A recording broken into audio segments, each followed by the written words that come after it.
sunny, funky Key West, as packed with tourists as it's ever been. But for locals, finding a place to live at an affordable price has become almost impossible.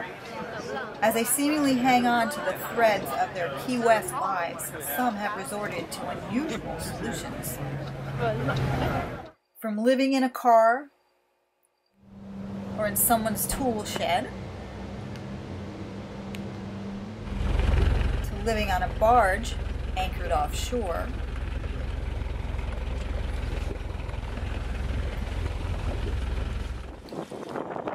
none of it's easy or even safe.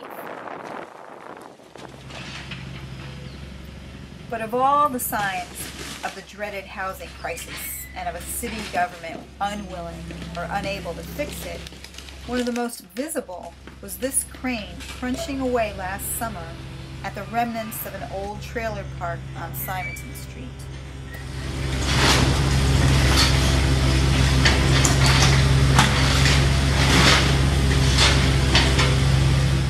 The land was donated decades ago to the Catholic Church by a Key West resident who wanted to help the poor. And for years it was used to provide affordable housing. 44 trailers rented for between $800 and $900 a month. A bargain in Key West. And life was, you know, good. It was packed not just with families, but with artists and musicians. This is Patrick, a self-taught wire sculpture artist. His trailer was covered with aluminum foil to improve subsonic acoustics.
But as the residents would learn a year ago, time had run out on the funky lifestyle and the cheap rents.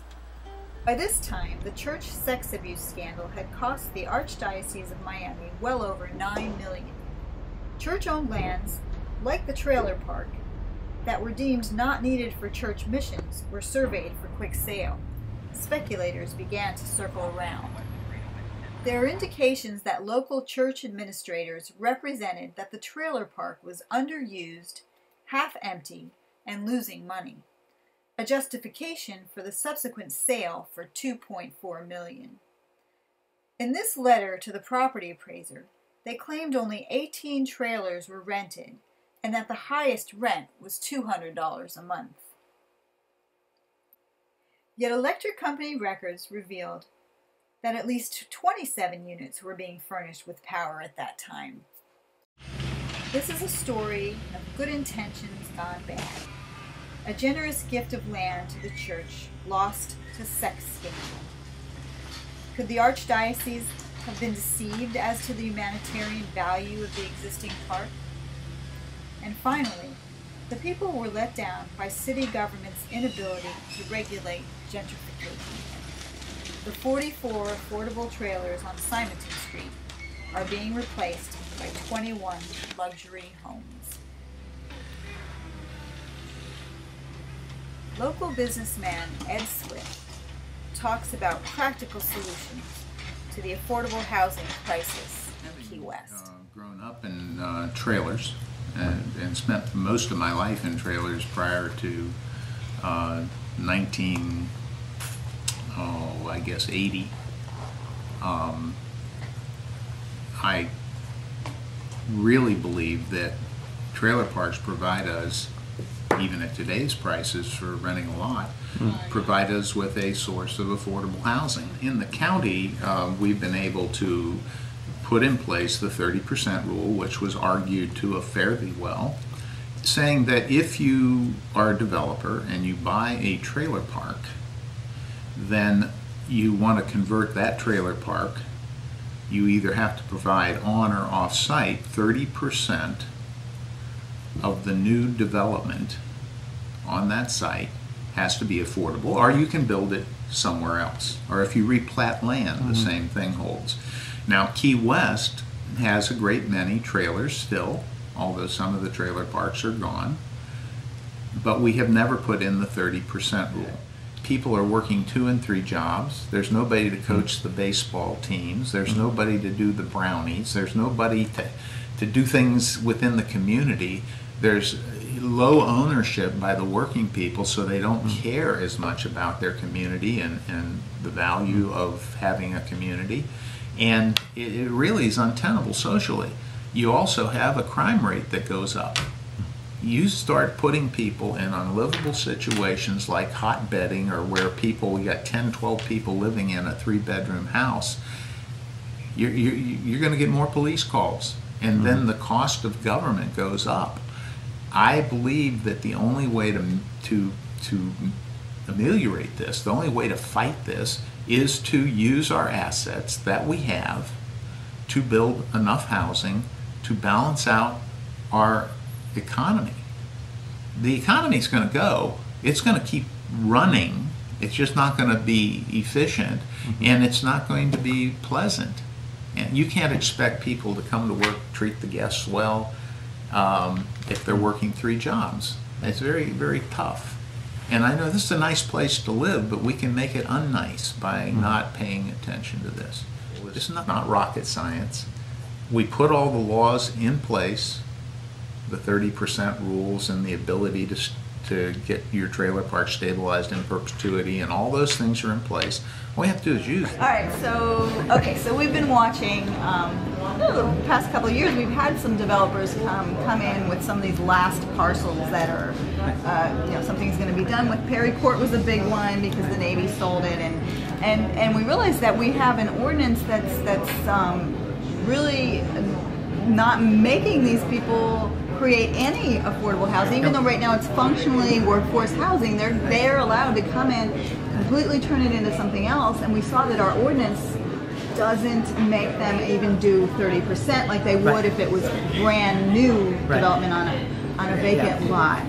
And then we saw the trailer park on Simonton. So we're wondering, what is going on with our ordinance? Well, why? That's the huge gap that every one of these developers walks through. If they can be deemed redevelopment, then they don't have the requirement of 30% housing. We have been working with legal, and we've been working with planning now for 7 years, asking for that ordinance to be tightened up to include redevelopment. Okay, now let's shift over to something called trailer parks, because they also have an ordinance at the county level for trailer parks, and they're using it all the time. In fact, Pritam Singh just recently got approval for his Stock Island development, where he took, I think it was 3 trailer parks, the fair market Rogos or whatever we call them, and brought them over. But he's leaving behind. He's leaving behind these trailer parks with 100% of the units deed restricted as affordable housing, and even promised not to raise their rents for like the next 7 years more than 3% a year. So the counties, why aren't we at least writing something about trailer parks? Well, we should. We should, and we will. You know, well, and that's all I can say. Is there's no excuse for not. I mean, it is one of the most crucial issues we've got in the community. I think that Don Craig's white paper certainly, although people knew that we had an issue, no one, I think, understood the magnitude of our issue. I mean, 6,000 units is massive in a community of 22,000 people. Incentives, or what can we do about our code, or what kind of incentives can we put forward so that people want to make rental housing? I think that you have to come up with some type of zoning and say that you're not going to allow to tear down of buildings to be built with new buildings that can exceed affordable standards. I mean, that's the way I see it. So how do we do that? Are you talking to Don Craig about this? I mean, he's the guy that's who's they don't listen to me, sweetheart. I'm sorry, they just don't.